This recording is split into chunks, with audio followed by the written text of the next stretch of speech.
এই দান করে খোঁটা দেওয়া যাবে না। আমার নবী সাল্লাল্লাহু আলাইহি সাল্লাম যাচ্ছেন এক জায়গায়, খুব রোদ, এত রোদ, দাঁড়াবার সময় নেই, মরুভূমি কি রোদ। যেখানে যাচ্ছে সেখানে একজন লোকের ঘরের একটু ছায়া পড়েছে। তা সাহাবারা বলছে, আল্লাহর নবী ওই ছায়াতে একটু দাঁড়ান। বলছে, আমি ওই ছায়ায় দাঁড়াতে পারবো না। কেন? বলে, ওকে আমি কিছু টাকা দিয়েছি, ওকে কিছু টাকা ধার দিয়েছি, আমি আমার আমার আমার আমি আমার আমার আমি ওর কাছে পাবো, কিন্তু আমি যদি ওর ওই ছায়ায় গিয়ে আমি সাহায্য নিই তাহলে আমার ওটা সুদ খাওয়া হবে। আমরা লোকের টাকা দিই, তো অনেকে সুদ খায়। তা আমরা যে লোকের টাকা দেবো, দিয়ে তার দিয়ে যদি ফ্রি কাজ করিয়ে নিই বাড়ি, সে বললে আসবে, তাহলে ওইটা সুদে গন্ধ হবে। আমার নবী পাক সাল্লাল্লাহু আলাইহি ওয়াসাল্লাম বললেন, আমি ওই ছায়ায় দাঁড়ালে আমার সুদ খাওয়া হবে, ওর ঘরের ছায়া, ও দাঁড়ানো যাবে না। কত সূক্ষ্ম জিনিস তাহলে ইসলাম। আবার মানতে পারলে খুব সহজ, মানতে পারলে সহজ, নয়তো খুব কঠিন। যারা মানতে পারবে না, তাহলে আমরা 5 ওয়াক্ত নামাজ পড়বো ইনশাল্লাহ সবাই। আল্লাহ যেন আমাদের সবাইকে তৌফিক দেয় 5 ওয়াক্ত নামাজ পড়ার। 2 নম্বর, আমার মুর্শিদ বলেন ওজিফা পড়তে হবে 5 ওয়াক্ত নামাজের সঙ্গে। ওজিফা, এই ওজিফাটাও পড়তে হবে। এই ওজিফাটা সংক্ষিপ্ত ওজিফার কথা বলছি। ওজিফা আছে কালেমা শাহাদাত, সুবহানাল্লাহ, লা হাওলা লা হাওলা, সুবহান কুদ্দুসুন, আস্তাগফার, সূরা ফাতিহা, সূরা ইখলাস, ফালাক, নাস, দরুদ শরীফ। তা ছোট্ট ওজিফা যদি হয়, পড়া হয়, যদি বড় ওজিফার ব্যাখ্যা করা অসম্ভব হয়ে যাবে। ছোট্ট ওজিফাটা বলি, যদি সূরা ফাতিহা, সূরা ইখলাস, সূরা ফালাক, সূরা নাস, এইটা যদি আমি পড়ি প্রতিদিন নামাজে, যদি পড়ি 5 ওয়াক্ত নামাজে, 8 10 পারা কোরআন শরীফের সওয়াব পাওয়া যাবে। আমরা এখানে কত লোক আছি, কত লোক আছি বাবা, বহু লোক আছি। তাহলে কত কত কালাম পাক, মানে কত কালাম পাকের সওয়াব পাওয়া যাবে। তাই মাওলানা রুম রহমতুল্লাহ বলেছেন, কোন মানুষ যদি আদবের সঙ্গে কামেল ওলি আল্লাহর দরবারে বসে 100 বছরের বেরিয়া ইবাদতের সওয়াব পাবে। এইবার মিলিয়ে দেখে নিন, আমরা 10 দিন ধরে আছি এখানে ইনশাল্লাহ। তাই 10 দিন ধরে আছি, কত সওয়াব আমাদের দেবে, নেকি দেবে আল্লাহ। হ্যাঁ, কত নেকি দেবে। কিন্তু এই নেকি আমাদের বরবাদ হয়ে যাবে 1 সেকেন্ডে। এত নেকি আমরা কামাবো, কিন্তু বরবাদ হয়ে যাবে 1 সেকেন্ডের মধ্যে। যদি আমরা কোনো লোকের পেছনে কথা বলি, গীবত করি, কোনো লোকের যদি গীবত করি, তাহলে আমাদের এই নেকির পাহাড় ধ্বংস হয়ে যাবে। আর কোনো লোকের পেছনে কথা বলা, এর কথা ওকে লাগানো, একজনের কথা আর একজনকে লাগানো, চাই তালাতালি বলে আর কি। আমি একটা কথা বললাম, এই কথা নিয়ে আরেকজনের কাছে বললো, আমি যেটা বলেছি বলার সময় একটু বাড়িয়ে বলবে, আবার সে তার অন্য লোকের কাছে বলবে, আরো বাড়িয়ে বলবে। এইভাবে বলে মানুষের মধ্যে একটা বিশৃঙ্খলা, একটা অশান্তি বাজিয়ে দেয়। এই যারা এই কাজ করে তারা মস্ত গুনাহগার লোক। কাল কিয়ামতে আল্লাহ ওই লোকদের দিকে চাইবে না। কিয়ামতের ময়দানে কঠিন জায়গা, আমাদের অনেক গুনাহ থাকবে, অনেক কিছু থাকবে, কিন্তু আল্লাহ যদি কোনো দয়া করে যদি কোনো মানুষের গুনাহগারের দিকে চায়, সে অন্তত নাজাতের আশা করতে পারে। আমার আল্লাহ ইচ্ছে করলে তাকে নাজাত দিতে পারে। তা যারা এই কাজ করবে, তালাতালি করবে, এর কথা বলে লাগাবে, তাহলে তাদের দিকে আল্লাহ চাইবে না কাল কিয়ামতের ময়দানে। সাবধান থাকতে হবে আমাদের, আমরা যেন কারো কথা কারোর সঙ্গে না লাগাই। এইরকম লাগাতে লাগাতে ঝগড়া বিবাদ বেঁধে যায় বিরাট, মারপিট হতে হতে, দাঙ্গা ফাসাদ হতে হতে, খুন যখন মার্ডারও হয়ে যায় না।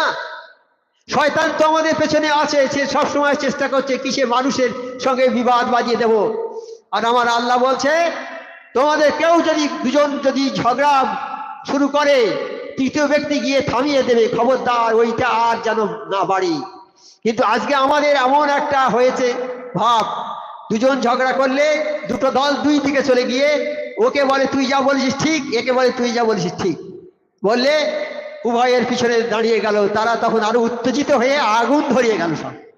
এইটা না হয়, আমার আল্লাহ বলেছে খবরদার, তোমরা যখন দুজনে কেউ ঝগড়া করবে, তৃতীয় ব্যক্তি গিয়ে থামিয়ে দেবে। আর রাগ করতে নিষেধ করেছে আমার আল্লাহ, রাগ করবে না বেশি। রাগ হচ্ছে খুব খারাপ জিনিস। রাগ যখন হবে তখন বসে যাবে, বসে গিয়ে যদি রাগটা ঠান্ডা হয় শুয়ে পড়বে, শুয়ে পড়লে যদি রাগ ঠান্ডা না হয় অজু করে নেবে, রাগ ঠান্ডা হয়ে যাবে। কাজে রাগ করা যাবে না। 5 ওয়াক্ত নামাজ, 5 ওয়াক্ত ওজিফা পড়তে হবে।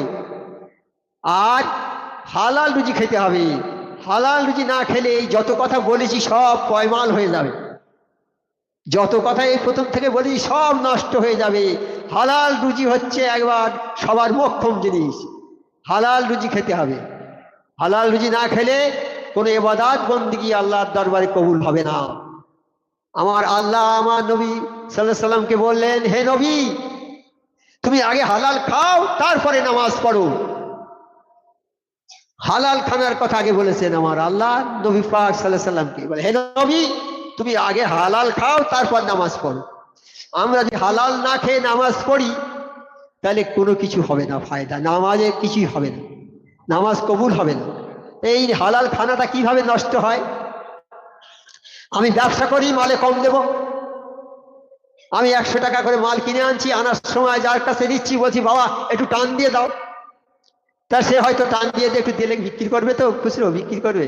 আর এ বিক্রির সময় কম নেবে, নেওয়ার সময় টান করে নেবে, পাল্লা ঝুঁকিয়ে নেবে, আর বিক্রির সময় পাল্লা বাম দিকে ঝুঁকিয়ে দেবে। এই যে লোক অসৎ ব্যবসায়ী, মাল বিক্রি মালে কম দেয়, এই যে মাল কম দিয়ে যে উপার্জন করে নিয়ে গেল, সে পয়সাটা হালাল হবে কি? হবে না, হারাম হবে।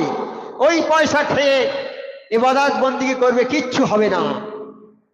সেই জন্যে পরীক্ষায় যদি 10টা নম্বর থাকে, 9টা নম্বর হচ্ছে হালাল খানার উপরে, আর বাকি 1টা নম্বর নামাজ, রোজা, হজ, যাকাত, দান, খয়রাত, যাবতীয় সৎ কাজের জন্য 1 নম্বর।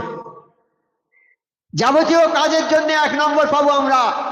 আর শুধু হালাল খানা খেলেই 10 নম্বর হয়ে যাবে, নম্বরটা পূর্ণ হয়ে যাবে। না তো জীবন ভোর সবকিছু করবো, হালাল খাবো না, ওই 1টা নম্বর তাও থাকবে না, শেষ পারে ওই 1টা নম্বর তাও থাকবে না, ওটাও নষ্ট হয়ে যাবে। শুধু হালাল খানা খেলি 10 নম্বর, আর 1 নম্বর আছে সব কাজের জন্য, সব 1 নম্বর, আর 10 নম্বর হালাল খানায়।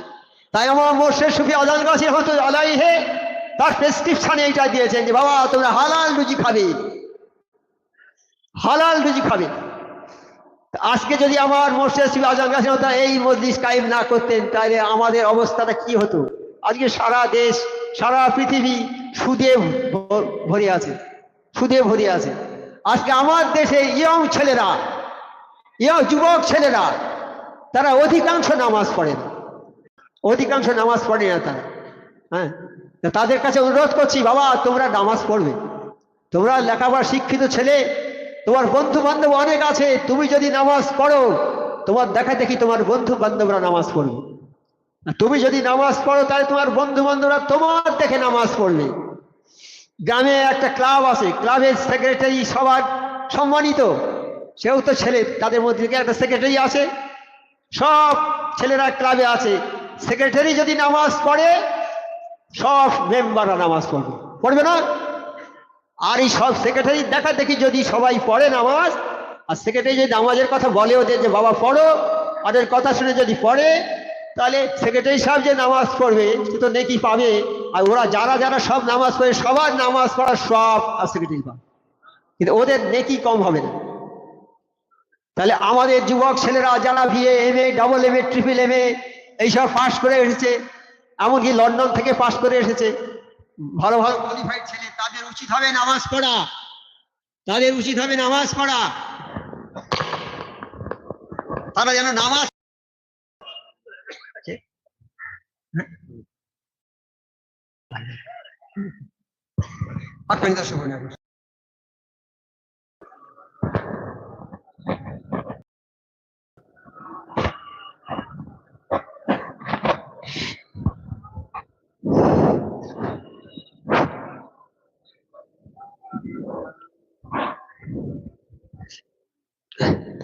তাহলে আমরা নামাজ পড়বো।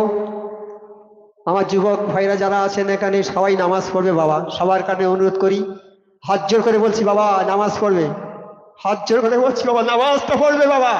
খবরদার, তোমরা সকালে উঠে 5 মাইল দৌড়ে আসো, তুমি পরীক্ষা দেবে, দৌড়ের পরীক্ষা দেবে।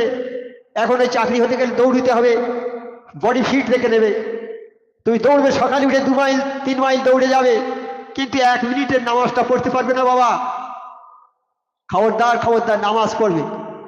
এবং তোমরাই হচ্ছে দেশের সম্পদ। যারা এখন আমাদের মতো বয়স্ক আমরা যারা, আমাদের তো শেষ হয়ে গেছে জীবন, আজকে আছি কাল থাকবো না, কিন্তু তোমরা এখন তো দেশের সম্পদ। এই যুবক সম্পদ, যুবক জওয়ানরা দেশের সম্পদ, তোমরা দেশের ভবিষ্যৎ। কাজী তোমরা আল্লাহর কাজ করবে, তোমাদের দেখা দেখি সবাই নামাজ পড়বে। যারা নামাজ পড়ে না তাদের রিকোয়েস্ট করবে, অনুরোধ করবে, ভালোভাবে বলবে। আমার আল্লাহ বলেছে, হে নবী, তোমাকে পাঠিয়েছি আমি, তুমি কাউকে জোর করবে না, জোর করে কারো উপরে কিছু চাপাবে না। তোমাকে দারোগা করে পাঠাইনি, তুমি যার সঙ্গে কথা বলবে আজিজি এনকেসারির সঙ্গে কথা বলবে। কাজে আমার নবীকে আল্লাহ এই ডিরেকশন দিয়ে দিয়েছে। আমার নবী পাক সেই রকম কোনো লোকের সঙ্গে খারাপ কথা বলেননি। নবী পাককে মেরে রক্তাক্ত করে ফেলেছে, তবু তিনি বরদোয়া করেননি। আল্লাহ জিবরাইল আলাইহিস সালামকে পাঠিয়েছে, হে আল্লাহ নবী, আমার নবী যদি বলে তাহলে ওই দেশটা যারা মেরেছে তাদের দেশটাকে ধ্বংস করে দাও। জিবরাইল, আমার নবী পাক সাল্লাল্লাহু আলাইহি ওয়াসাল্লাম বলেন, হে আল্লাহ, ওদের যদি ধ্বংস করে দিই আল্লাহ বলার লোক থাকবে না। আজকে ওরা অন্যায় করেছে, ভুল বুঝেছে, ওরা না জেনে করেছে, আমি ওদের ক্ষমা করে দিয়েছি আল্লাহ। আমার আল্লাহ বললেন, হে জিবরাইল, আমার নবী যদি ক্ষমা করে দিয়ে থাকে আমিও ক্ষমা করে দিয়েছি। তাহলে এইরকম ভাবে আমাদের প্রচার কাজ করতে হবে। প্রচার কাজটা যেন কারো উপরে জোর করে চাপানো না হয়। আল্লাহর হুকুমটা বলতে হবে আজিজি এনকেসারির সঙ্গে। আজিজি এনকেসারির সঙ্গে মানুষের আচার ব্যবহার দেখে অনেক সময় মানুষ ফিরে আসে। হ্যাঁ, আচার ব্যবহার দেখে অনেক সময় মানুষ ফিরে আসে। আচার ব্যবহার আমাদের যেন ভালো হয়। 5 ওয়াক্ত নামাজ, 5 ওয়াক্ত হালাল রুজি, সাধ্য মতো পরেজগারি। পরেজগারি মানে অনেক অনেক ডেফিনেশন, পরেজগারির অনেক অনেক শর্ত। আমি যদি একটা লোকের উপরে খুব কড়াভাবে কথা বলি আমার পরেজগারি নষ্ট হবে। আমি যদি চুরি করি পরেজগারি নষ্ট হবে। কাজে পরেজগারিটা সাধারণ কথা, সব ক্ষেত্রে ওঠায় বসায় খাওয়ায় পড়ায় সব জায়গায় পরেজগারি এখতিয়ার করতে হবে। তাই আমার মোর্শেদ বলেছে আমরা পূর্ণ পরেজগারি করতে পারবো না। আমার মোর্শেদ জানতেন ওটা, সে যদি বলেছে যে সাধ্য মতো, তোমার সাধ্যে যতটা কুলায় ততটা তুমি পরেজগারি করবে, তোমার মরিয়া হয়ে করতে হবে না।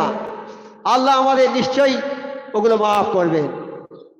এরপরে আসছি, আমার নবী পাক সাল্লাল্লাহু আলাইহি সাল্লাম ছিলেন, আল্লাহ আমার নবী পাক ডেকেছিলেন মেরাজে, তাই গিয়েছেন। সেখান থেকে উনি নিয়ে এসেছেন 5 ওয়াক্ত নামাজ।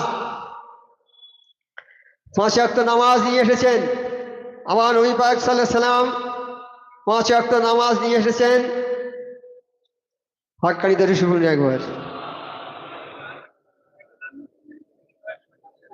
আল্লাহুম্মা সাল্লি বারিক আলা রাসূলিল কারীম রাহমাতাল লিল আলামিন শাফিউল মুজতাহিদিন সাইয়্যিদিনা মাওলানা নবিয়ানা মুহাম্মাদি ওয়া আলিহি জুরিয়াতি ওয়া সাহবিহি আজমাইন কামা সাল্লাল্লাহু আলাইহি ওয়া সাল্লাম বারিক তাআলা সাইয়্যিদি ইব্রাহিম ওয়া আলা আলি সাইয়্যিদি ইব্রাহিম ইন্নাকা হামিদুম মাজিদ।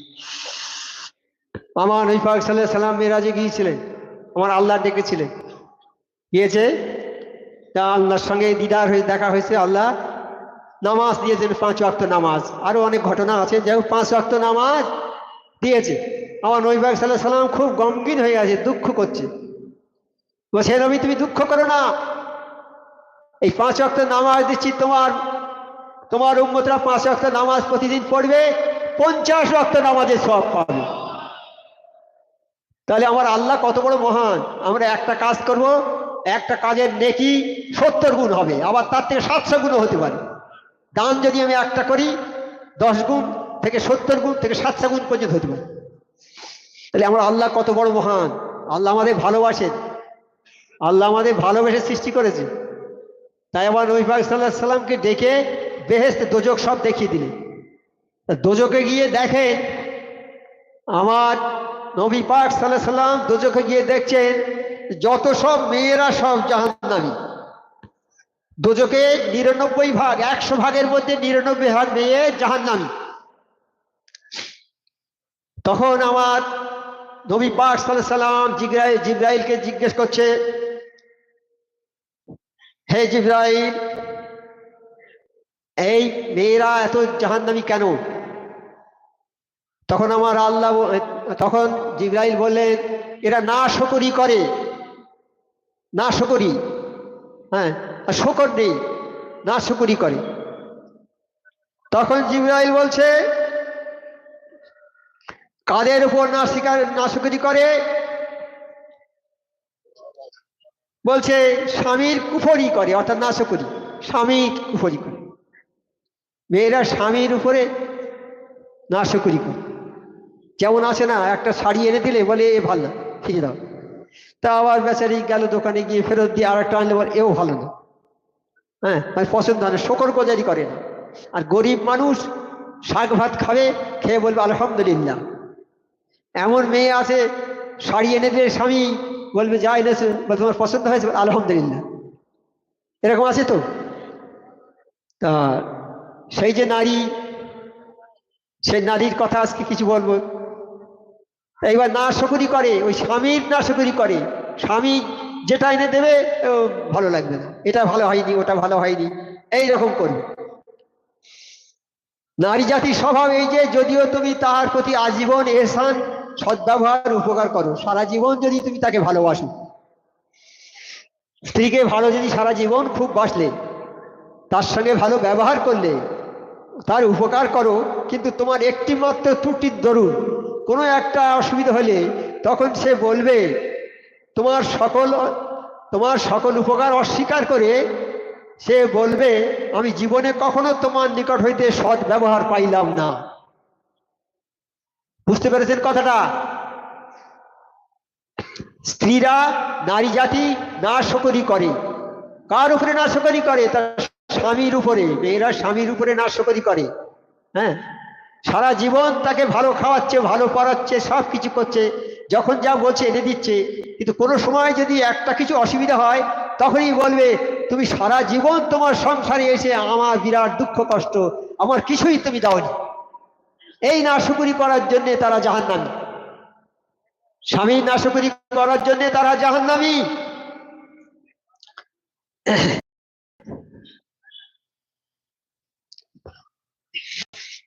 যে নারী জাতি স্বভাবতে অতি ছলনাময়ী হইয়া থাকে, এই নারীদের দুটি মারাত্মক দোষ। নারী জাতি আরো কি দোষ আছে দুটো, একটা হলো তো নাশকরি, আর দুটো দোষ আছে কি মারাত্মক দোষের কথা। তার মধ্যে একটি হইল যে নারী জাতি স্বভাবতই অতি ছলনাময়ী হইয়া থাকে, হ্যাঁ, ছলনা খুব বেশি, ওদের ছলা কলা বেশি, ছল চাতুরতা বেশি, হ্যাঁ। তার দুইটি হলো, নারী জাতি কথায় কথায় অভিশাপ ও তিরস্কার অত্যন্ত বেশি করে। অভিশাপ দেবে, কথায় কথায় অভিশাপ দেবে আর তিরস্কার করবে।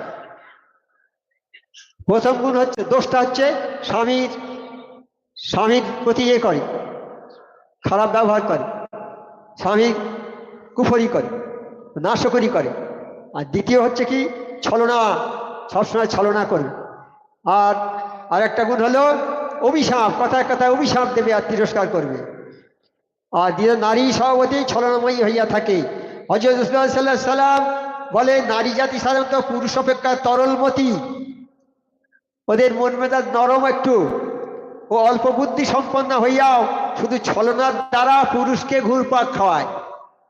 এত ছলনা, ওই ছলনার জন্য পুরুষকে ঘুরপাক খাওয়ায়, পুরুষের বুদ্ধিকে ঘোলাটে করে দিতে পারে এই ছলনা দ্বারা।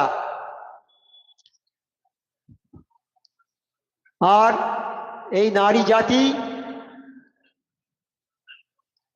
কে হেয় প্রতিপন্ন করার জন্যে এই কথাগুলো বলা হচ্ছে, যে নারী জাতিকে ছোট করার জন্য নয়।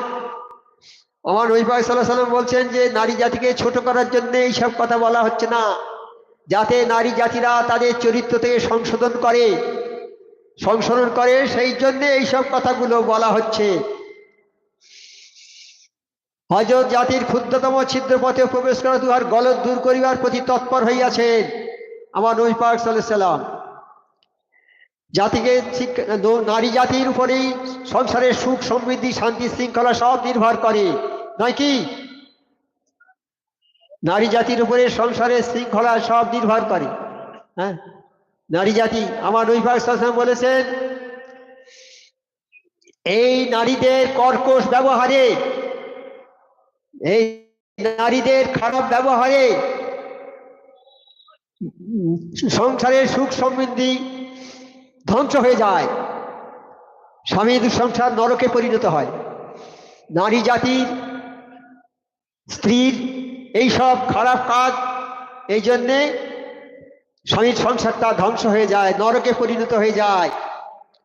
অনেক সময় আর বিস্ময় ফলাফল ও বিধ্বংসী পরিণতি ভয়াবহ আকার ধারণ করে। ওই ঝগড়া বিবাদ ওই নিয়ে ভয়াবহ আকার ধারণ করে। তাই রাসূল সাল্লাল্লাহু আলাইহি ওয়াসাল্লাম এই ভয়াবহতার মূল কারণ উপরোক্ত দোষগুলির প্রতি সংস্কারের অঙ্গুলি নির্দেশ করিয়াছেন। এই যে সংসারে অশান্তি হবে, অরাজকতা হবে, বিশৃঙ্খলা হবে, এই জন্যে আবার নবী পাক সাল্লাল্লাহু আলাইহি ওয়াসাল্লাম ওই কথাগুলো বলেছেন, যাতে নারী জাতিরা সংশোধিত হয়। এমনকি ওই দোষগুলিকে অত্যন্ত কঠোর শব্দ কুফর বলিয়া আখ্যায়িত করিয়াছেন। ওই শব্দ, ওই অভ্যাসগুলো কুফর বলে আমার নবী পাক উচ্চারণ করেছেন। ইহার অপরিসীম দূরদর্শী পরিচয়ক। ইহা ছাড়া নারীদের আর অনেক অভ্যাস আছে। আমার নবী পাক সাল্লাল্লাহু আলাইহি ওয়াসাল্লাম বলেছেন, পৃথিবীর মধ্যে যত কিছু দেখা যায় সব কিছু জিনিস, সবচেয়ে শ্রেষ্ঠ জিনিস হলো এই নারী জাতি। আমার নবী পাক সাল্লাল্লাহু আলাইহি ওয়াসাল্লাম বলেছেন যে পৃথিবীর মধ্যে সবচেয়ে শ্রেষ্ঠ সম্পদ হলো এই নারী জাতি। এই নারীদের কুঅভ্যাস আছে, আর এই ছাড়া আরো কয়েকটা কুঅভ্যাস। নারীরা অনেকে ফজরের নামাজ পড়ে না, নারীরা অনেকে ফজরের নামাজ পড়ে না, গহনার জাকাত দেয় না। নারীরা ফজরের নামাজ পড়ে না, গহনার জাকাত দেয় না। গহনার জাকাত না দিলে কি হবে? কাল কিয়ামতের ময়দানে ওই গহনাগুলো আগুনে উত্তপ্ত করে, আর যেখানে যেখানে গহনা পড়তো, কপালে, গলায়, হাতে, যেখানে যেখানে গহনা সেইখানে সেইখানে আগুনের ছ্যাঁকা দেওয়া হবে সেই জায়গায়। হ্যাঁ, মেয়েরা গহনা জাকাত না দিলে তাদের এই অবস্থা হবে। অনেক নারী গোসল ফরজ হওয়া সত্ত্বেও নাপাক অবস্থায় ঘুরে বেড়ায়। গোসল ফরজ হয়ে গেছে কিন্তু গোসল না করে নাপাক অবস্থায় ঘুরে বেড়ায়। অনেকে নেল পালিশ করে, নেল পালিশ, নখ পালিশ যেটা বলে আর কি, নেল পালিশ অনেকে পরে। ওই নেল পালিশ পরলে আঙুল থেকে ওঠে না, ও উজু করার সময় ওই নেল পালিশটা উঠবে না। আঙুল থেকে নেল পালিশটা যদি না ওঠে অজু দুরস্ত হবে না। তবে এরা ওটা লাগায়, ওটা লাগায়, যাতে না লাগায় সে কথা বলতে হবে তাদের, যে এটা লাগাবে না, ওটা লাগালে নামাজ হবে না। যদি উঠে যায় তাহলে নামাজ হবে, আর যদি নেল পালিশ লাগালে তো এক সপ্তাহে উঠবে না। কাজেই ওটা লাগাবে না, অজু শুদ্ধ হবে না, আর অজু শুদ্ধ না হলে নামাজও শুদ্ধ হবে না। সেজন্য নেল পালিশ ব্যবহার করা নিষিদ্ধ। মেয়েরা পর্দার ব্যাপারে উদাসীন, পর্দা তো মোটেই করে না মেয়েরা। বেপর্দায় চলে, যেখানে সেখানে যায়। এরা স্বামীর সহিত যেমন কথা বলে তার চেয়ে বেশি কথা বলে স্বামীর বন্ধুর সহিত। এরা স্বামীর বাড়ি এলে মুখ গোমড়া করে থাকে, কথা বলে না। আর বন্ধু যদি সঙ্গে আসে প্রাণ খুলে বন্ধুর সঙ্গে কথা বলবে, যেটা আমার আল্লাহ নিষেধ করেছে, ওরা সেই কাজ করবে। এই জন্যে জাহান্নামে 99 মেয়ে জাহান্নামে। মেয়েরা 3-4 জন একত্রিত হয় যখন, তখন আলোচনার বিষয়বস্তু হয় গীবত করা, অথবা নিজের স্বামীর বিরুদ্ধে অনেক খারাপ কথা বলে, যা বলা স্ত্রীর উচিত নয়। মেয়েরা যদি এক জায়গায় হয়েছে 4-5 জন, তো ওই স্বামীর কথা বলবে না, শ্বশুরের কথা বলবে, শাশুড়ির কথা বলবে, ঘরের কথা বলবে। অভিযোগ হয়েছে কেউ জানে না এটা বলবে, আমার খেতে দেয় না ভালো, আমার ভালো খেতে দেয় না, এই সব আজে বাজে কথা বলবে। মেয়েরা খুবই কৃপণ, এরা দান খয়রাত মোটেই করে না। এরা কারণে অকারণে স্বামী ও সংসারের অপর সদস্যকে অভিসম্পাত করে। স্বামীকে, স্বামীর মা বাপকে, আরো আরো ছেলে মেয়ে যারা আছে সংসার, সবাইকে অভিসম্পাত দেয়। এরা খুব ঝগড়াটে, বদমেজাজি, এদের মুখের ভাষা খুব খারাপ। নারীরা যদি দান খয়রাত করতো তাহলে তারা জান্নাতের আশা রাখত। নারীরা যদি দান খয়রাত করতো তাহলে জান্নাতের আশা রাখত। মেয়েরা অন্যায় করে ক্ষমা চাইতে লজ্জাবোধ করে, কিছু অন্যায় করলে ক্ষমা চাইবে না, লজ্জাবোধ করবে। আর তখন অন্যায় করে ক্ষমা চাইলে কিয়ামতে বিপদ হবে। অন্যায় যদি কেউ করে ক্ষমা না চায় কিয়ামতে বিপদ হবে।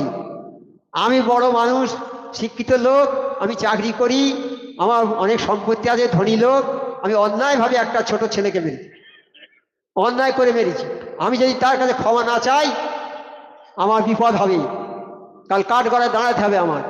আমি যদি মনে করি যে আমি সম্মানের দিক থেকে বড় হচ্ছে, সম্মানের দিকে দেখলে হবে না, আমি অন্যায়টা করেছি, অন্যায়ভাবে তাকে মেরেছি।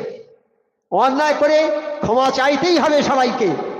যারা অন্যায় করবে, ছোট স্ত্রীর কাছে যদি অন্যায় করি আমি, তাও স্ত্রীর কাছে ক্ষমা চাইতে হবে, যাতে এগুলো আল্লাহ লিখে রেখে দেবে, কালকে কিয়ামতে দেখাবে সব যে তুমি অন্যায় করে স্বামী স্ত্রীকে তুমি মেরেছ। কাজী আমরা যার কাছে অন্যায় করব তার কাছে ক্ষমা চেয়ে নেব, ক্ষমা চেয়ে নেবো আমরা নাকি? মেয়েরা স্বামীকে এমন কথা বলে তাতে ইস্তফা হওয়ার অবস্থা তৈরি হয়। মেয়েরা কথায় কথায় বলে তোমার সংসারে থেকে আমার লাভ নেই, আমাকে ইস্তফা দাও, আমি চলে যাব, এই যেমন কথা বলে। পুরুষ সহ্য করে, অনেক পুরুষ অনেক সহ্য করে, হ্যাঁ, তারা স্বামীর সংসার করে এই অবস্থায়।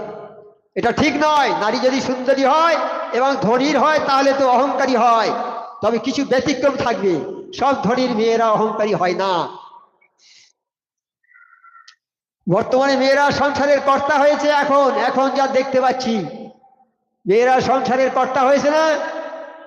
মেয়েরা যাচ্ছে এখন ব্যাংকে যাচ্ছে, বাড়ি থেকে ভালো করে সেজে গুজে ভ্যানিটি ব্যাগ হাতে নিয়ে ব্যাংকে যাচ্ছে, অর্থাৎ স্বামী পেছন পেছনে একটা ব্যাগ নিয়ে যাচ্ছে যেন বাড়ির রাখাল। কারণ ওই নারী না গেলে টাকা পাবে না, ব্যাংক দেবে না, মেয়েদের না গেলে টাকা দেবে না। সেই জন্য সাজগোজ করে ব্যাংকের ম্যানেজারকে দেখাতে যাচ্ছে, যেটা আমার আল্লাহ নিষেধ করেছে। তুমি সাজগোজ করবে একমাত্র তোমার স্বামীর জন্যে, তোমার সাজগোজ করে দেখাবে তোমার স্বামীকে, তা না করে এখন সাজগোজ করে দেখা যাচ্ছে ব্যাংকের ম্যানেজারের কাছে, তাকে দেখাচ্ছে টাকা নেওয়ার জন্য, আর এর স্বামী পেছন পেছন যাচ্ছে যেন একটা বাড়ির চাকর যাচ্ছে। এগুলো খুবই খারাপ জিনিস। যদি কোনো জায়গায় কি এরকম যদি কোনো ঘটনা হয়ে থাকে, সাবধান হয়ে যান, ওই টাকা নেবেন না, ওটা সুদের টাকা, সুদের টাকা নেবেন না, সুদ হারাম।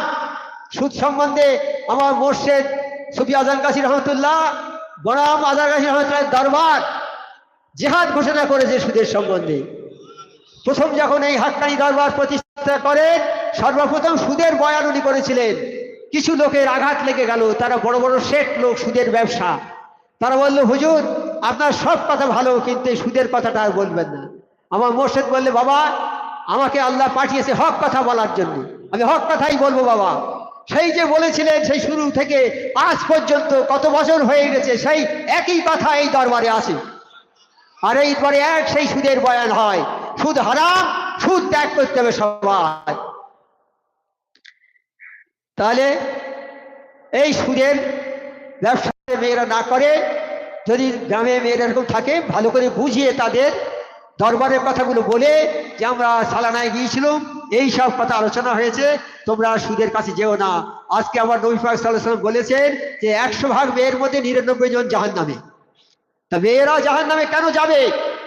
মেয়েরা যদি 5 ওয়াক্ত নামাজ পড়ে, রমজান মাসে রোজা করে, স্বামী শ্বশুর শাশুড়িকে ভালোবাসে আর পর্দার সঙ্গে থাকে, তাহলে আমার নবী পাক সাল্লাল্লাহু আলাইহি ওয়াসাল্লাম বলছেন যে তারা জান্নাতের যে কোনো দরজা দিয়ে ঢুকে যাবে জান্নাত। তা নারীদের জন্য এটা সহজ নয় কি?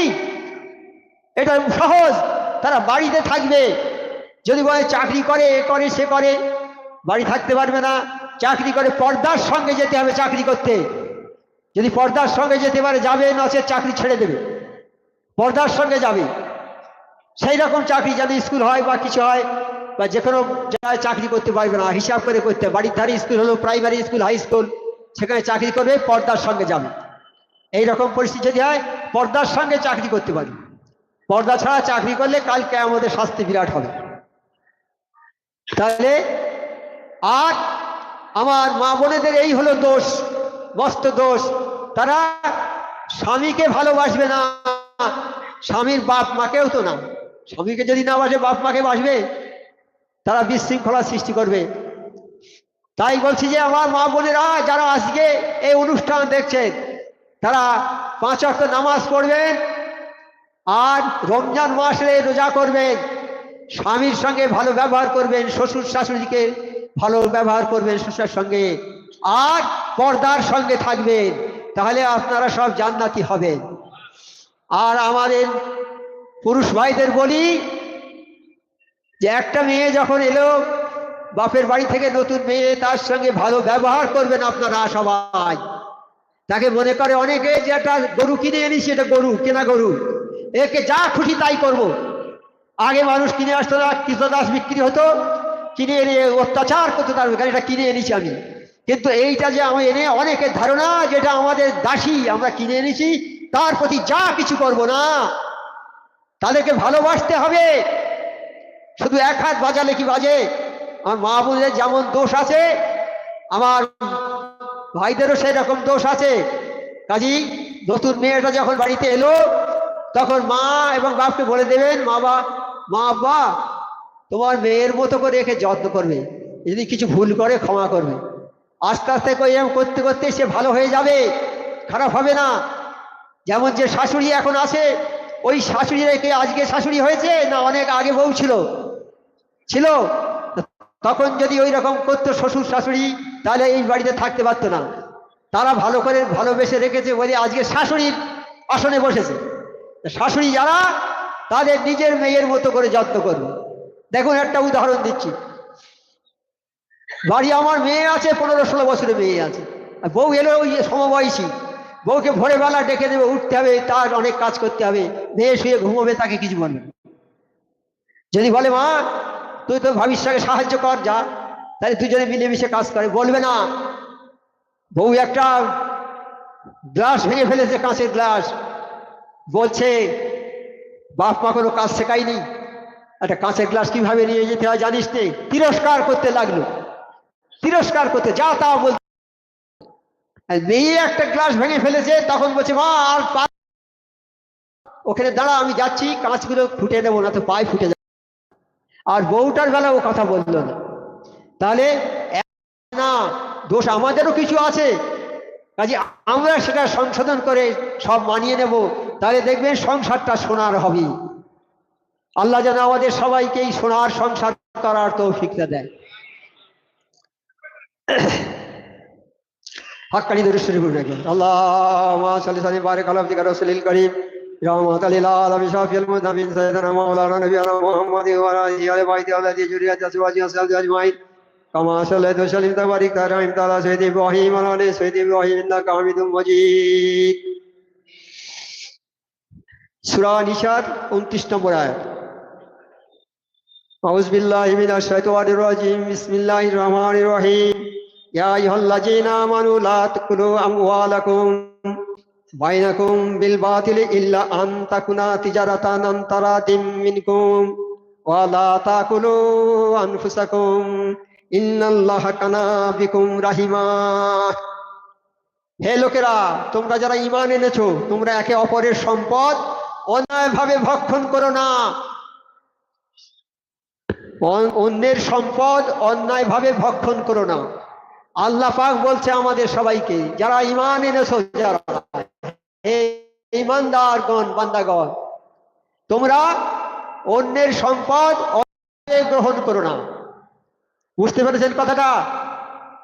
পরের জিনিস অন্যায়ভাবে নেওয়া যাবে না। আমার আল্লাহ কঠোরভাবে নিষেধ করেছে। তবে যদি পরস্পর সম্মতিক্রমে ব্যবসা করো, তবে যদি তোমরা ব্যবসা করো, তাহলে ব্যবসায় উভয়ই, আমরা ব্যবসা করি, 2-3জন শেয়ার হয়ে যদি ব্যবসা করি, তাহলে উভয়ের সম্মতিক্রমে আমরা সেখান থেকে টাকা নিতে পারি। হয় যা লাভ হবে তাই নেব, বা আরো যদি 10 টাকা বেশি হয় তার সম্মতিক্রমে নেওয়া যাবে। কারো কাছ থেকে যদি আমি বলি ভাই আমার টাকা দেন, যদি তাকে রাজি করে নিই, তাও নেওয়া যাবে। এটা তো আর অন্যায়ভাবে নেওয়া হলো না, অন্যায়ভাবে নিতে নিষেধ করেছে। কারো সম্পদ অন্যায়ভাবে নেবেন না, কারো জিনিস অন্যায়ভাবে খাবেন না, তাহলে হারাম খাওয়া হয়ে যাবে। অন্যায়ভাবে চুরি করে কারে গাছের ফল পেড়ে দিয়ে খেয়ে নিলেন, ফলটা খেলেন, অন্যায় হয়ে গেল, সেই জন্য আল্লাহ পাক সাবধান করে দিয়েছে আমাদের যে হে ঈমানদারীরা, তোমরা যারা ঈমান এনেছো যাকে আল্লাহকে বিশ্বাস করেছে, যারা আমরা আল্লাহকে যারা বিশ্বাস করি তাদের বলছে তোমরা একে অন্যের সম্পদ অন্যায়ভাবে ভক্ষণ করবে না। আর কি বলছে, হে ঈমানদারগণ, তোমরা পরস্পর একে অন্যের সম্পদ হালাল নয় এমন সেটা হালালও নয় এমন পন্থায়, হালাল পন্থায় নয়। হালাল পন্থা হলে তো চেয়ে নেব, ভাই আমার এইটা দাও কি ওইটা দাও, হালাল পন্থায় হলো। হালাল পন্থা নয়, হারাম ভাবে পন্থায় ভোগ করো না। তবে যদি হালাল পন্থায় হয়, যেমন ব্যবসার মাধ্যমে, যেমন ব্যবসা হচ্ছে সেই ব্যবসায় আমরা শেয়ার 2 জন 3 জন 4 জন যা থাকি, তাদের সম্মতিক্রমে কিছু টাকা যদি আমি নিই, তাহলে সেটা বৈধ হবে, অবৈধ হবে না। অতঃপর জানের উপর হস্তক্ষেপের বিধান বলা হচ্ছে। এ তো মালের উপরে হস্তক্ষেপ, এবার জানের উপরে হস্তক্ষেপ করার কথা বলা হচ্ছে। হ্যাঁ, তো তবে বৈধ। আর একে অন্যকে হত্যা করো না, জানের উপরে মাল নিয়ে অন্যায় ভাবে, আর হত্যা করো না। যে একজন মানুষকে হত্যা করলো, সে যেন সারা পৃথিবীর মানুষের হত্যা করার সমান গোনা করলো। একজন মানুষকে যে হত্যা করলো অন্যায় ভাবে, সে কি করলো? সারা পৃথিবীর মানুষকে হত্যা করার সমান গোনা অর্জন করলো। আর যে একজন মানুষকে উপকার করলো, সে যেন সারা পৃথিবীর মানুষের উপকার করার সমান সওয়াব পেল। তাহলে হত্যা করাটা কি কত বড় পাপ, মহাপাপ হত্যা করা, আল্লাহ নিষেধ করেছে। এবং তোমরা একে অপরকে হত্যা করো না। নিঃসন্দেহে আল্লাহ তাআলা তোমাদের প্রতি অত্যন্ত অনুগ্রহ প্রাপ্ত। আমাদের আল্লাহ ভালোবাসেন, অনুগ্রহ করেছেন, তাই আল্লাহ আমাদের বলে দিচ্ছেন যে কি এটা তোমরা করো না। আমাদের জীবনে চলার পথে এইরকম ঘটনা ঘটবে, কিন্তু তোমরা এটা করবে না। কোনো মানুষকে হত্যা করবে না, অন্যায়ভাবে কাউকে হত্যা করবে না। বিশেষত কারো কোনো ক্ষতি করলে পরে সেও পরে তোমার ক্ষতি করার চেষ্টা করবে। ক্ষতি করো না, কারোর ক্ষতি করো না। ক্ষতি করলে কি করবে? সেও তোমার ক্ষতি করার চেষ্টা করবে। তাই এরূপ ভাবে ত্যাগ করার হুকুম দিয়ে তোমাদেরকে ক্ষতির হাত হতে রক্ষা করেছে। এই কথা আল্লাহ বলেছেন যাতে তোমরা ক্ষতির হাত থেকে বেঁচে যাও। বলেছে কারোর সঙ্গে কারো জিনিস ক্ষতি করবে না। ক্ষতি যদি তুমি কারো করো, সে তোমার ক্ষতি করবে। আল্লাহ বলে দিচ্ছে কারো ক্ষতি করবে না, তাহলে তোমার আর ক্ষতি হবে না। এবং যেহেতু ক্ষতি করার বিভিন্ন পথ আছে, তার মধ্যে হত্যাই হলো সবচেয়ে মারাত্মক। ক্ষতি অনেক কিছু আছে, কিন্তু সবচেয়ে মারাত্মক ক্ষতি হচ্ছে হত্যা করা। এ কারণে হত্যার কঠিন পরিণাম বর্ণনা করে বলা হয়েছে, যে ব্যক্তি এইরকম কাজ করবে তা হবে শরীয়তের সীমা লঙ্ঘন। শরীয়তের একটা সীমা আল্লাহ লঙ্ঘন করে দিয়েছে, সেই সীমার বাইরে। তাই আয়াতে দুনিয়াটা হলো মোমেনের জন্য জেলখানা। আর যারা মোমেন নয়, তাদের মোমেন নয়, মুসলমান ঈমান যারা আনেনি তারা মোমেন নয়। যারা আল্লাহর হুকুম মানে না তারা মোমেন, কিন্তু মানে না তারা মুসলমান, এমন অনেক আছে তো। তাই এই মোমেন মুসলমান যারা ঈমান এনেছে তাদের জন্যে দুনিয়াটা হচ্ছে জেলখানা। আর যারা মোমেন অথচ আল্লাহর হুকুম মানে না, তাদের জন্যে দুনিয়াটা হচ্ছে কয়েদখানা। এই তাদের জন্য হচ্ছে বেহেশতখানা। তাদের জন্য হচ্ছে বেহেশতখানা। যেমন আমরা আমাদের জন্য জীবন, ঈমানদারের জন্য যে দুনিয়াটা হচ্ছে জেলখানা, কয়েদখানা। কেন? তাকে কতকগুলো নিয়ম মেনে চলতে হয়, নামাজ পড়তে হয়, ওজিফা পড়তে হয়, হালাল খেতে হয়, অনেক আল্লাহর হুকুম, এগুলো গণ্ডি, আল্লাহ গণ্ডি দিয়ে, এই গণ্ডির বাইরে তুমি যেতে পারবে না। যেমন একটা ছোট্ট উদাহরণ দিচ্ছি, একটা ছোট্ট ছেলে, সে ওই পাড়ার ছেলেদের সঙ্গে মিশে সবসময় খেলা করে। বেলা 12টা 1টা হয়ে যাচ্ছে, সে ওই খেলা নিয়ে আসে। ওর মা খুঁজে খুঁজে ওকে খুঁজছে কোথায় গেল। যখনই মাকে দেখতে পায় আবার লুকিয়ে যায়, পায় না। অনেক চেষ্টা করে তাকে খুঁজে পেয়েছে। খুঁজে পেয়ে তাকে বাড়ি নিয়ে গেল, নিয়ে গোসল টোসল করালো, করিয়ে তাকে খেতে দিলে, খাইয়ে বলেন এখানে আমার কাছে শুয়ে থাক। মা পাশে নিয়ে শোয়ালো, সে শুয়েছে কিন্তু ঘুমায় না, চুপ করে আছে যে মা ঘুমুলে আমি উঠে পালাবো। এরকম হয় না, ছেলে করে, তা এরকম করে। এইবারে মা কি করলো, তাকে একটা স্কুলে ভর্তি করে দিল। যখন স্কুলে ভর্তি করে দিলে তখন সে সকালে উঠে কিছু নাস্তা করে পড়তে বসে, আবার স্কুলের টাইম হওয়ার আগে গোসল করে, খেয়ে আবার স্কুলে যায়। স্কুল থেকে আসে, স্কুল থেকে আসার পরে কিছু খেয়ে একটু খেলাধুলো করে, আবার সন্ধ্যায় পড়তে বসে। তার জীবনটা এখন একটা বাউন্ডারির মধ্যে হয়নি, একটা একটা বাঁধা ধরা নিয়মের মধ্যে এসে গেছে। তো এখন এর আগে কিরকম ছিল, সে সব জায়গায় দৌড়ে বেড়াতো, সব কিছু করতো, তার জীবনের কোনো নিয়মানুবর্তিতা ছিল না। তা আমরা সেই রকম যাদের জীবনের নিয়ম, আমরা যারা ঈমান এনেছি তাদের ওই গণ্ডির মধ্যে থাকতে হবে। 5 ওয়াক্ত নামাজ পড়তে হবে, 5 ওয়াক্ত ওজিফা পড়তে হবে, হালাল মাল খেতে হবে, হ্যাঁ, সুদ ঘুষ বর্জন করতে হবে, মানুষকে ভালোবাসতে হবে, কারোর সঙ্গে ঝগড়া বিবাদ করা যাবে না। এইগুলো হচ্ছে আল্লাহর গণ্ডি। এইগুলো আল্লাহ এই গণ্ডি দিয়ে দিয়েছে, এই গণ্ডির মধ্যে আমাদের থাকতে হবে।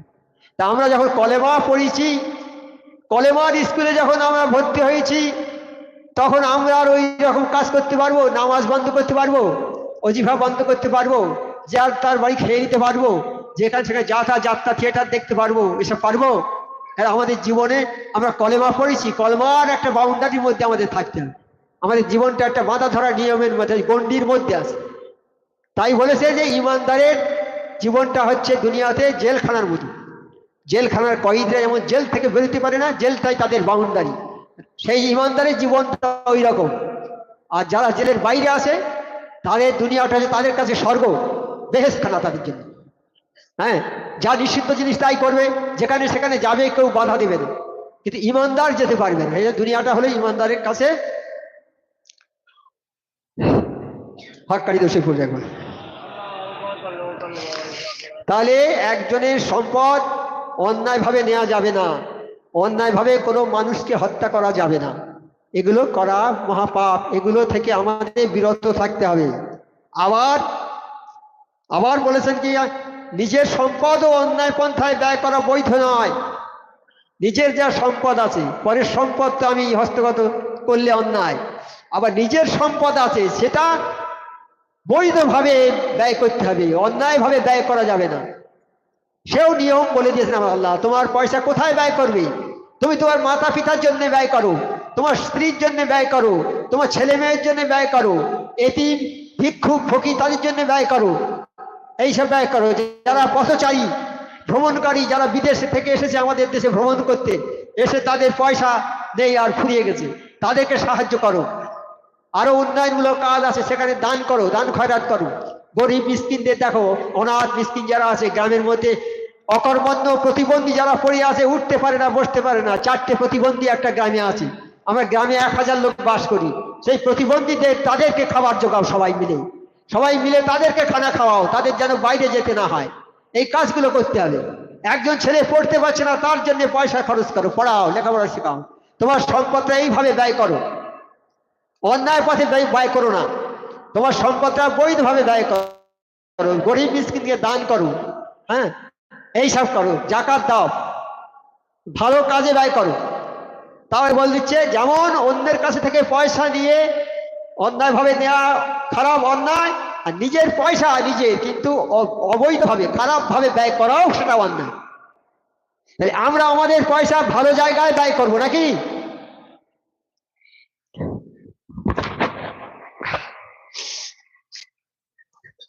আর বলা হচ্ছে যে তোমরা খাইও না, লা তাকুলু, লা তাকুলু অর্থ বলা হয়েছে, যার অর্থ খাইও না। এই কথার অর্থ হচ্ছে যে কোনো ভাবে ভোগ দখল বা হস্তক্ষেপ করো না।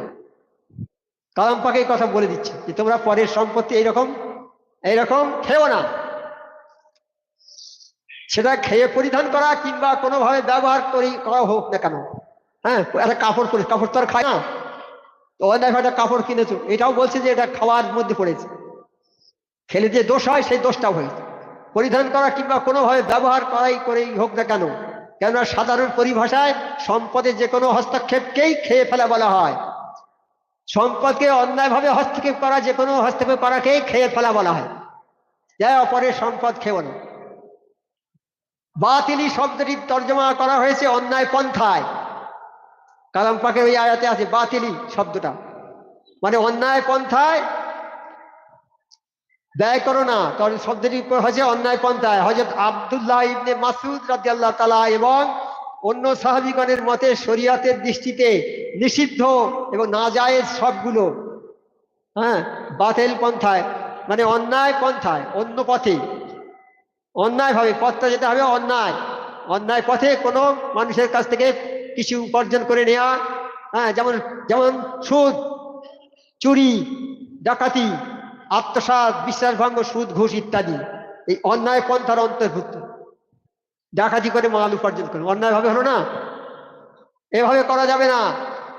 হাদিস, সাহাবী হযরত রাফি ইবনে খাদিজ রাদিয়াল্লাহু তাআলা বলেন, রাসূল সাল্লাল্লাহু আলাইহি ওয়াসাল্লামের নিকট জিজ্ঞাসা করা হয়েছিল জীবিকা অর্জনের কোন পদ্ধতি সর্বোত্তম। আমরা যে জীবিকা নির্বাহ করি, খাওয়া দাওয়া করি, জীবন বাঁচাবার জন্য জীবিকা নির্বাহ করি, সেটা কোন পদ্ধতি সর্বোত্তম পদ্ধতি, কোনটা? নবী সাল্লাল্লাহু আলাইহি ওয়াসাল্লাম বলেছেন ব্যক্তির হাতের শ্রম, হাতের শ্রম মানে নিজে পরিশ্রম লব্ধ জিনিস, পরিশ্রম লব্ধ জিনিস, সে চাকরি হোক, ব্যবসা হোক, যাই কিছু হোক, হাতের লব্ধ, হাত দিয়ে পরিশ্রম করতে হচ্ছে। চাকরি হাত, সেখানে হাতের কাজ হচ্ছে, পরিশ্রম হচ্ছে, যা শ্রম, হাতের শ্রম, অথবা সমস্ত ধোকা ফেরেবিহীন ও সৎ বেচা কেনা। সবচেয়ে জীবিকা অর্জনের সর্বোত্তম পন্থা হচ্ছে নিজে উপার্জন করা, পরিশ্রমে উপার্জন করা, আর ব্যবসা মাল, যে ব্যবসার মালটা হবে ধোকা ফেরেবিহীন সৎ বেচা কেনা। ধোকা, ব্যবসার মধ্যে কোনো ধোকা থাকবে না। ভালো বলছে এটা ভালো মাল, এই দামে দিয়ে দাও, হ্যাঁ, বাজারে বিক্রি করছে 100 টাকা করে আপেলের কেজি, 50 টাকা করে হেঁকে বিক্রি করছে রাস্তায়। তা আমরা কয়েকজন গিয়েছি, বলি তো এরকম মাল পাওয়া যাবে না, চকচকে মাল একদম ফ্রেশ। তা আমরা বলি দাও 1 কেজি দাও। তা সময় করে তুলে দিয়েছি আমরা মাল, সেই ভালো মাল দিয়েছি। ও ওজন করা আছে 1 কেজি মাল, পাল্লাটা এই পাল্লায় থেকে নামিয়ে এটা না নিয়ে ওইটা তুলে আমাদের হাতে দিচ্ছে। আমরা তো অত দেখিনি, আমরা মাল কিনছি দাঁড়িয়ে, ও মাল দিচ্ছে, আমরা মাল দেখে দিয়েছি 1 কেজি মাল হবে এইরকম ওজন করে। ও তার থেকে একটা তুলে নিলে কি করলো, আবার ফের তুলে নিয়ে এটা ঠোঁয়াটা নিচে নামিয়ে ও সেই ঠোঁয়াটা দিয়েছে। তাতে 1 কেজি মাল আছে, অর্ধেকটা পচা, অর্ধেকটা ভালো। তাহলে এই ব্যবসায়ী এ তো অন্যায় ভাবে ব্যবসা করলো না, অন্যায় ভাবে ব্যবসা করছে। আরো অনেক এর চেয়ে বেশি করে। 100 টাকা দামের চাল আছে বস্তায়, সেই বস্তাগুলো রাত্রে গোডাউন থেকে সব চাল বের করে 40-50 টাকা দামের চাল কিছু ঢুকিয়ে দিলে, আর ওই চাল কিছু ঢুকিয়ে দিয়ে প্যাকিং করে দিলে 100 টাকা বিক্রি হবে। এইগুলো তো 2 নম্বরই ব্যবসা নয় কি? তা এই ব্যবসা করা যাবে না, এই ব্যবসা লাভ টাকা হারাম। সেই দিন বলছেন আমার নবী পাক সাল্লাল্লাহু আলাইহি ওয়াসাল্লাম, সবচেয়ে উত্তম জীবিকা নির্বাহের জন্য কি পয়সা, কি দরকার? যে নিজের হাতের কামাই, খাটাখাটনি, নিজে চাকরি বাকরি যাই কিছু করবো, আমি পরিশ্রম করে যে পয়সা উপার্জন করব, সেইটাই হচ্ছে হালাল। আর কি হবে? ব্যবসা হবে, ব্যবসার মাল, যে ব্যবসার মধ্যে কোনো ধোঁকা থাকবে না, যে ব্যবসার মধ্যে ধোঁকা থাকবে না, সেই ব্যবসাটা হচ্ছে খাঁটি ব্যবসার মাল, সেটা হালাল। আজকে ব্যবসা করতে যাচ্ছে বাজারের লোক, মাল কেনার সময় 100 টাকা করে কেজি কিনছে, বলছে ভাই একটু টান দাও, আমি তো বিক্রি করব।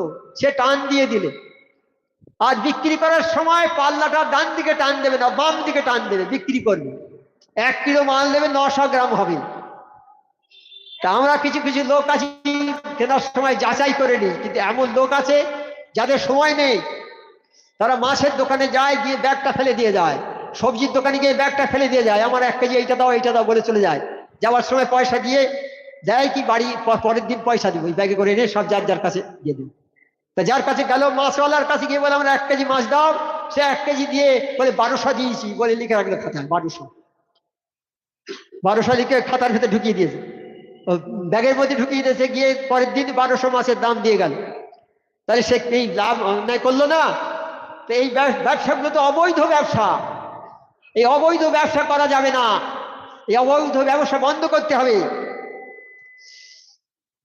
সৎ আমানতদার ব্যবসায়ী আবু সাঈদ খুদরি রাদিয়াল্লাহু তাআলা বর্ণনা করেন, নবী সাল্লাল্লাহু আলাইহি ওয়াসাল্লামের হাদিস, রাসূলুল্লাহ সাল্লাম ইরশাদ করেছেন, সৎ ও আমানতদার ব্যবসায়ী, সৎ আমানতদার ব্যবসায়ী মানে যে আমানত রক্ষা করে।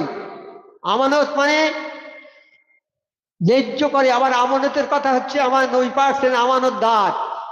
আমানত মানে কোনো জিনিস আমার কাছে কেউ গচ্ছিত রাখলো, সেই জিনিসটা যদি আমি রেখে দিই, আমানতদার। যখন চাইবে যেভাবে রাখবে সেইভাবে দিয়ে দেবো, তবেই হচ্ছে আমি আমানতদার।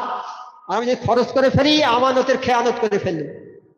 তা এই যে মাছটা কিনলে, যে ওর কেনার দরকার, যে দাম তার চেয়ে বেশি দাম নিয়েছে, তো তাহলে আমানতের খেয়ানত করে।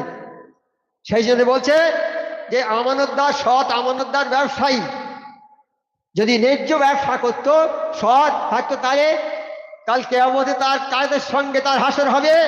নবী, সিদ্দিক, শহীদদের সঙ্গে তার হাসর হবে।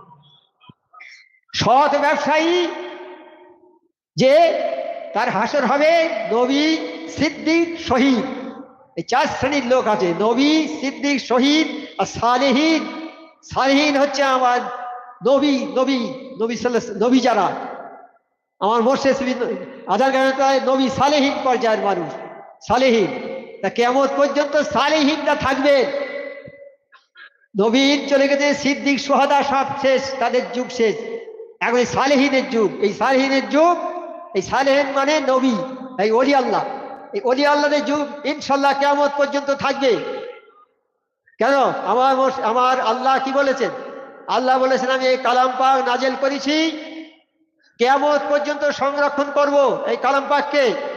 আমি নিজে হেফাজত করবো এই কালাম পাককে। আর কালাম পাক যদি হেফাজত হয়, আমাদের ভাক্কারি ওজিফা, সূরা ফাতিহা, সূরা ইখলাস, ফালাক, নাস অবশ্যই হেফাজতে থাকবে। আর হাক্কানি আঞ্জুমান ইনশাআল্লাহ কিয়ামত পর্যন্ত থাকবে, কোনো ভুল নেই। আল্লাহর কথা সত্য হবে, মিথ্যা নয়। এই কালামে আল্লাহ প্রথমেই বলেছে যে এই কালাম পাক জালিকাল কিতাবুল লা রাইবা ফীহি, এর মধ্যে কোনো ভুল নেই। এটা বলেছে কি? নেই, ভুল মোটেই নেই, ভুল বলতেই নেই। এটা একদম সত্য ঘটনা, যা আছে সব সত্য, ভুল নেই। তাহলে তাহলে আমার নবী, আমার ওলিরা থাকবেন কিয়ামত পর্যন্ত। আমার মোর্শেদ নেই, তার কথাগুলো এই হাক্কানি দরবারে যারা আসছে তাদের মাধ্যমে প্রচার হচ্ছে। একই প্রচার হবে কিয়ামত পর্যন্ত, একই প্রচার হবে। কেউ 5-6 ওয়াক্ত নামাজের কথা বলবে না। আমার মোর্শেদ সুফি আজান কাসি রহমতুল্লাহ নেই, অনেক দিন চলে গেছে তিনি দুনিয়া ছেড়ে। তিনি বলে গেছেন 5 ওয়াক্ত নামাজ পড়া। এই কথাটা আমার আল্লাহ বলেছেন, 5 ওয়াক্ত নামাজ তোমরা সবাই পড়বে। এই কথাটা আমার মোর্শেদের কথা নয়, কিন্তু আমার মোর্শেদ হচ্ছে নায়েবে নবী, নবীর ওয়ারিস। তার মাধ্যম দিয়ে এই কথা প্রচার হচ্ছে। ইনশাআল্লাহ আমাদের পরে যারা আসবে তারা এই একই কথা বলবে, কিয়ামত পর্যন্ত এই 5 ওয়াক্ত নামাজের কথা বলবে, একই কথা, দ্বিতীয় কথা বলবেন। আর যত নিয়ম শৃঙ্খলা আছে, কালাম পাকের যত নিয়ম আছে, কালাম পাকের কথাই সব বলবে, কালাম পাকের বাইরে একটা কথা বলবে। তাই যারা সৎ ব্যবসায়ী তাদের স্থান হবে, সে যদি গরিব লোক হয়, তার ঘর না থাকে, তালপাতার কুড়ে যদি বাস করে, যদি সৎ ব্যবসায়ী হয়, 5 ওয়াক্ত নামাজও যা পড়ে, তাহলে সেই নবী, সিদ্দিক, শহীদের সঙ্গে তার হাসর হবে। আল্লাহ কারো চেহারা দেখে না, আল্লাহ কারো বংশ দেখে না, আল্লাহ কারো শিক্ষা দেখে না। আল্লাহ দেখে মানুষের অন্তরটা, কেমন অন্তর নিয়ে সে আমার সঙ্গে কথা বলে, কেমন অন্তর নিয়ে সে আমাকে মানে। এই অন্তরের বিচারটা আমার আল্লাহ করবে। আল্লাহ বড় জামাওয়ালার বিচার করবে না, বড় পাগড়িরও বিচার করবে না, অন্তরের বিচার হবে। অন্তর যদি পরিষ্কার পরিচ্ছন্ন হয়, আল্লাহ তাকে নাজাত দিয়ে দেবে। যাই হোক, হযরত মুআয ইবনে জাবাল বর্ণনা করেন, রাসূলুল্লাহ সাল্লাল্লাহু আলাইহি ওয়াসাল্লাম ইরশাদ করেছেন, সর্বাপেক্ষা পবিত্র রোজগার হচ্ছে ব্যবসায়ীদের রোজগার। সবচেয়ে উত্তম রোজগার হচ্ছে ব্যবসায়ীদের রোজগার। তবে শর্ত আছে, তারা যখন কথা বলবে তখন মিথ্যা বলবে না। তারা যেমন ব্যবসার মাল আমি এনেছি, ওই ভাই খুব ভালো মাল আনি, খুব ভালো মাল, ভেতরে খারাপ আছে, আমি বলবো না যে আমার মালটা ভাই এরকম খারাপ। হ্যাঁ, একজন পীর ভাই গরিব মানুষ, চালের ব্যবসা করে, বয়স্ক মানুষ চালের ব্যবসা করে, চাল এনেছে, 1 মণ চাল এনেছে বাজারে। তখন চালের দাম 2 টাকা 3 টাকা কেজি। হঠাৎ বাজারে দাম উঠে গেছে 20 টাকা। কোনো একজন লোকের বলছে, বাবু এই চালের দাম তুমি কত করে নেবে? তাহলে 2 টাকা করে নেবো। বলে, আমার সব দিতে হবে। না, দেবো না বাবা, তোমাকে সব দেবো না। যারা কাছে আমার কাছে যারা চাল নেয় গরিব মানুষ, তারা 2 টাকা করেই নেবে। আজকে 20 টাকা দাম হয়েছে বলে আমি 20 টাকায়ও বিক্রি করবো না, আমি 2 টাকায় বিক্রি করবো। চাল আমার ধান যেভাবে কেনা সেইভাবে আমি চাল করেছি। এই 20 টাকা আমি চালের দাম নেবো না, তোমাকেও দেবো না 20 টাকা করে দিলি। তুই 2 কেজি নাও, 4 টাকা দাও। আমি সব গরিব মানুষ যারা আমার কাছে কেনে, আর আজকে বাজার দর হচ্ছিল 2 টাকা করে, আমি সেই 2 টাকা করে বিক্রি করে বলে এসেছি। এখন 20 টাকা দর উঠে গেছে, আমি ও টাকা নেবো না। সে আমার হাক্কানির লোক ছিল, তিনি কত ভালো লোক ছিল। হ্যাঁ, এই সবগুলো তো চেক করতে হবে, এই সবগুলো তো নিজেকে সামলাতে হবে। দেখো হঠাৎ দাম উঠে গেছে, বলি দেয়নি সে, না আমি 2 টাকা করে বাজার হচ্ছে, সেই 2 টাকা করে বিক্রি করবো বলে এসেছি আমি। যারা আমার খরিদ্দার তারা 2 টাকা করে নেবে, তোমার কাছে দেবো না বাবা 20 টাকা। ও 20 টাকা করে 30 টাকা করে বিক্রি করবে, মানুষের ক্ষতি হবে, মানুষ কষ্ট পাবে। তাহলে মানুষের ভালো করবে যে, আল্লাহ তাকে ভালো করবে। মানুষকে যে ভালোবাসবে আল্লাহ তাকে ভালোবাসবে। ইসলাম হলো একটা পূর্ণাঙ্গ ধর্ম, যে নামাজ আছে, রোজা আছে, হজ আছে, জাকাত আছে, দান আছে, খয়রাত আছে, সবকিছু আছে। যদি ভালোবাসা না থাকে তাহলে সেই ইসলামটার পূর্ণাঙ্গ হলো না। যেমন একটা লোক, তার হাতটা একটা বেঁকা যদি থাকে, লোকে বলে হাত বেঁকা। চোখ যদি একটু টেরা থাকে বলবে চোখ টেরা। নাক যদি বেঁকা থাকে নাক বেঁকা। কপালে যদি কাটা দাগ থাকে বলবে কপাল কাটা। এইরকম একটা খুঁত আছে না বলবে। আর যার সুস্থ সবল শরীর, লিটল, তার কোনো খুঁত নেই শরীরের, সেই রকম নিখুঁত লোক যদি থাকে, ইসলাম হচ্ছে ওই রকম নিখুঁত, যার কোনো খুঁত থাকবে না, সেই হচ্ছে ইসলাম। ইসলামের মধ্যে সব কিছু আছে। যদি থাকে, ভালোবাসা না থাকে, আমি নামাজ পড়ি, রোজা করি, হজ করি, জাকাত করি, দান করি, খয়রাত করি, কিন্তু আমি মানুষকে ভালোবাসি, তাহলে আমি পূর্ণাঙ্গ ইসলাম বলে প্রমাণ করতে পারবো না। পূর্ণাঙ্গ ইসলাম হবে ওই রকম, যার মধ্যে কোনো খাত থাকবে না, কোনো ত্রুটি থাকবে না। ইসলাম ভালোবাসবে, মানুষকে ভালোবাসবে। যে মানুষকে ভালোবাসবে আল্লাহ তাকে ভালোবাসবে, আর যে মানুষকে ভালোবাসবে না আল্লাহ তাকে ভালোবাসবে না। তারপর কি বলছে, যখন কথা বলবে তখন মিথ্যা বলবে না। আমার ওই মাল, মিথ্যে কথা বলবে না, কোনো আমানতের খেয়ানত করবে না, আমানতের খেয়ানত করবে না। আমানতের খেয়ানত যারা করে তারা হচ্ছে মুনাফিক। আমানতের খেয়ানত যারা করে, আমানত অর্থে যে আমার কাছে একটা মাল আগে বলছিলাম যে জমা রেখে গেল কেউ, আমি সেটা খরচ করে ফেলি, এই আমানতের খেয়ানত করা হয়ে গেল। তা আমানতের খেয়ানত যারা করে তারা হচ্ছে মুনাফিক।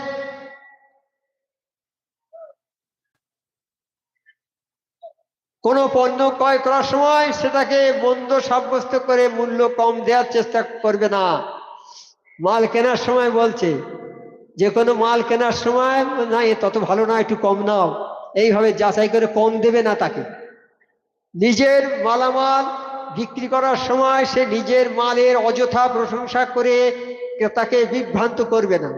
মাল বিক্রি সময় বলে বাবা এই মালটা সবচেয়ে ভালো, এইটা দাও, অনেক মালের প্রশংসা করে বিক্রি করবে, এটা করবে না। তবে নিজের কাছে অন্যের ধার থাকলে পাওনাদারকে অযথা ঘোরাবে না। যদি কেউ টাকা পায় কাছে, তাকে অযথা ঘোরাবে না। আর অপরপক্ষে তার কারো কাছে কিছু পাওনা থাকলে তাকে উত্ত্যক্ত করবে না। যদি কারো কাছে পাওনা থাকে তাকে উত্ত্যক্ত করবে না। অনেক সময় দেখা গেছে আমরা টাকা ধার দিই, অনেকে দিতে পারে না, তাকে ছাড় দিতে হবে। যদি ছেড়ে দিতে পারো উত্তম, সবচেয়ে। গরিব মানুষ দিতে পারছে না, ছেড়ে দাও তাকে, তাহলে উত্তম হলো। আর একটা হাদিসে ইরশাদ হচ্ছে, যারা আল্লাহকে ভয় করে, সৎভাবে লেনদেন করে এবং সত্য বলে, যেসব লোক ছাড়া কিয়ামতের দিন ব্যবসায়ীরা গুনাহগারদের কাতারে উত্থিত হবে। যারা আল্লাহকে ভয় করে, একটা হাদিস, আল্লাহকে ভয় করে, সৎভাবে লেনদেন করে এবং সত্য বলে, সেই সব লোক ছাড়া, যারা সৎভাবে বিক্রি করে, সত্য কথা বলে বিক্রি করে, সেই লোক ছাড়া কিয়ামতের দিন ব্যবসায়ীরা গুনাহগারদের কাতারে উত্থিত হবে। যারা সৎভাবে মাল বিক্রি করে, সৎভাবে মাল বিক্রি করে, কোনো রকম খারাপ ভাবে মাল দেয় না, তারা নবী সিদ্দিক শহীদের সঙ্গে তাদের হাসর হবে। আর যেসব ব্যবসায়ীরা এটা করে না তারা কোথায় দাঁড়াবে? কাল হবে গুনাহগারদের কাতারে দাঁড়াতে হবে তাদের। ব্যবসায়ী দুই রকম আছে তো নাকি, ভালো মন্দ আছে না? যারা খারাপ ব্যবসায়ী তাদের স্থান হবে ওই গুনাহগারদের লাইনে। কাল কিয়ামতের ময়দানে দুটো লাইন হবে, একটা জান্নাতের লাইন, একটা জাহান্নামের লাইন। একটা কালো মুখ, একটা সাদা মুখ। কালো মুখ যারা হবে তারা জাহান্নামী। এই জাহান্নামীরা যখন জাহান্নামের কাছে যাবে তাদের পিটিয়ে পিটিয়ে নিয়ে যাবে, তখন জাহান্নামের ফেরেশতারা বলবে, বাবা তোমরা দুনিয়াতে কি কাজ করেছো? তোমরা কি, তোমাদের কাছে কোনো লোক যায়নি, বলেনি তোমাদের? তো বলছে হ্যাঁ আমাদের কাছে বলেছে। তা তোমরা কেন জাহান্নামে এলে? বলেছে, বলে আমরা বিশ্বাস করিনি। কি বিশ্বাস করনি? তারা বলেছে নামাজ পড়ার কথা বলেছে, তা আমরা নামাজ পড়ে বিশ্বাস করিনি। আজকে আমাদের এই জাহান্নামে আসতে হলে এই জন্যে আমরা নামাজ পড়িনি আর এতিমের খানা খাওয়াইনি, এতিম মিসকিনদের খানা খাওয়াইনি। এই দুটো কথা বলবে তারা। বলে আল্লাহ আমাদের একবার ছেড়ে দেন, দুনিয়ায় ছেড়ে দেন, আমরা একবার সম্পূর্ণ ভালোভাবে সব কাজ করে আসবো। বলবে আর হবে না, আর এখান থেকে আর যাওয়া হবে না দুনিয়ায়, তা জাহান্নামে চলে যাবে। তাহলে আল্লাহ কত ভালো আমাদের কত ভালোবাসে, কত ভালোবেসে আমাদের অনেক অনেক যেমন কাজ দিয়েছে। একটা নামাজ পড়ো, এতিমের এ করো। নামাজ হচ্ছে সর্বশ্রেষ্ঠ ইবাদত। নামাজ পড়ো, এতিমের খানা খাও, তাহলে তুমি জান্নাতের আশা করতে পারো। কাল কিয়ামতের ময়দানে আল্লাহ বলবে, হে আমার বান্দা, আমি তোমার কাছে খেতে চেয়েছিলাম তুমি খাওয়াওনি, আমি তোমার কাছে পানি চেয়েছিলাম তুমি দাওনি, আমি তোমার কাছে থাকার জায়গা চেয়েছিলাম তুমি দাওনি। হে আল্লাহ, আপনি তো সারা জাহানের কর্তা, আপনার কিসের অভাব? তাহলে যে লোকটা গিয়ে, যে মানুষটা গিয়ে তোমাদের কাছে খাবার চেয়েছিল, যে মানুষটা গিয়ে তোমাদের কাছে পানি চেয়েছিল, যে মানুষটা গিয়ে তোমাদের কাছে কাপড় চেয়েছিল, যে মানুষটা গিয়ে অভাবের কথা বলেছিল, ওই মানুষটাকে যদি সব দিতে আমাকে দেওয়া হতো, তোমরা যদি ওই মানুষটাকে দিতে, কাপড় যার নেই দিতে, আমি আল্লাহ আমাকে দেওয়া হতো। যে খাবার জন্য গিয়েছিল তার যদি ক্ষুধা নিবৃত করতে, তাহলে আমার আল্লাহ আমার খাওয়া হতো। তোমরা সব করোনি, যাও জাহান্নামে চলে।